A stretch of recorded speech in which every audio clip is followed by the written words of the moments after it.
Hello hello guys, আসসালামু আলাইকুম। Welcome to my another blog. সবাই ভালো আছেন নি? আজকে আমরা একটা বিয়ের প্রোগ্রামও গেছিলাম। আর বিয়া ঢুকিয়েও ফার্স্টেই গেছি আমরা, তারা কবুল হয়ে গেছে, কেন বিয়া পড়ানি শেষ। তো আমরা গিয়া এই মুহূর্তে উপস্থিত হয়েছি। তো সবাই নবদম্পতি লাগে দোয়া করবা যাতে সুখে শান্তিতে তারা জীবন কাটাইতে পারে। আর এই মাঝে আমরা জামাই কন্যা এখানে পাইয়া একটু ভিডিও ক্লিপ নিয়ে লইলাম, যার কারণ লাস্টে তো আর ওরা তারা লাগে যায় আর এখানে ছবি ভিডিও তোলা হয় না। আর আসলে বিয়ার যাইতে আমরা সব সময় বালা লাগে, কারণ বিয়ার মাঝে গেলে বহুত মানুষের লগে দেখা হয়, সাক্ষাৎ হয়।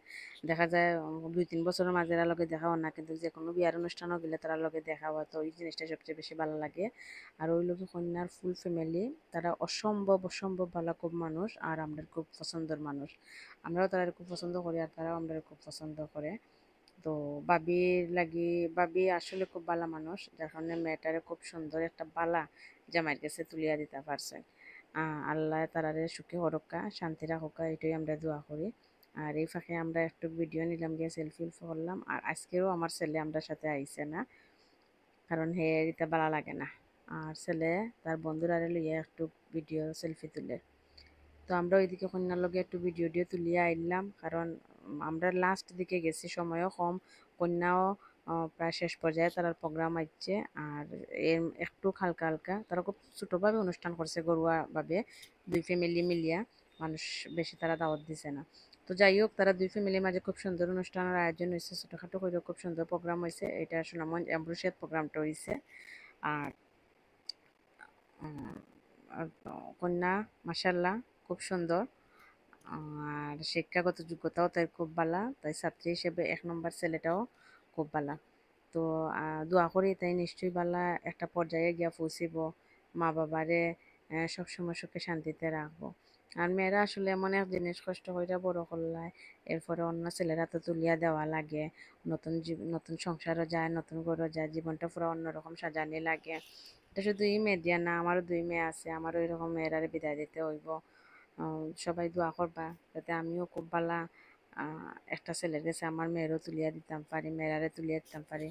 মা বাবার কাছে এটাই সবচাইতে বড় জিনিস। বা মেয়েরারে যদি সুন্দর একটা উত্তম জীবন সঙ্গিনী দান করতে পারে, এটাই মা বাবার সবচেয়ে বড় পাবা। তো লাস্ট দিকে জামাই কন্যা খাওয়ার পরে আপনার বিদায়ের পর্ব শুরু হয়ে যাইব। খাওয়া দাওয়া শেষ হয়ে কন্যা বিদায়ের পালা। আর বিদায় তো খুব কষ্টর জিনিস, এটা দেখলে যে করেই খারাপ লাগে, খুব কষ্ট লাগে। তো পৃথিবীর সব মা বাবারে আল্লাহ শান্তি দক্কা, আর যারা কন্যা সন্তান আছেন তারা যাতে আল্লাহ উত্তম জীবন সঙ্গিনী দেন, এই দোয়া করি। আমিও আলহামদুলিল্লাহ জীবন সঙ্গিনী হিসেবে উত্তম একজন পুরুষ পাইছি। আমি জেলা শান্তিতে আছি বা একটা বালা জামাই পাইছি, আমার মেয়েরাও যেন এরকম একটা বালা জামাই পায়, এটাই আল্লাহর কাছে দোয়া। আর এই জিনিসটা হইল কি বিয়ার মাঝে সবচেয়ে বেদনাদায়ক। এটা আসলে খুব কষ্ট লাগে বিদায়, যে একটা বাবা একটা মেয়েরে কীরকম বিদায় দের, আর একটা মা। তো সব ভালো থাকবা। আর নেক্সট ভিডিওতে অবশ্যই দেখা হইব। আর আমার মেয়েরা লাগিও দোয়া করবা, ছেলে লাগিও দোয়া করবা, আমরা লাগিও দোয়া করবা। আর নবদম্পতির লাগিও দোয়া করবা যাতে নতুন সংসার, নতুন করে গিয়া নিজেরে অ্যাডজাস্ট হইয়া নিতে পারে। তো সব ভালো থাকবা। আর আমরা লাস্ট পর্যন্ত আইয়া গেটের সামনে মেয়েরে বিদায় দিলাম। আল্লাহ হাফেজ, ভালো থাকবেন সবাই। নেক্সট ভিডিও দেখা হইব না ইনশাআল্লাহ।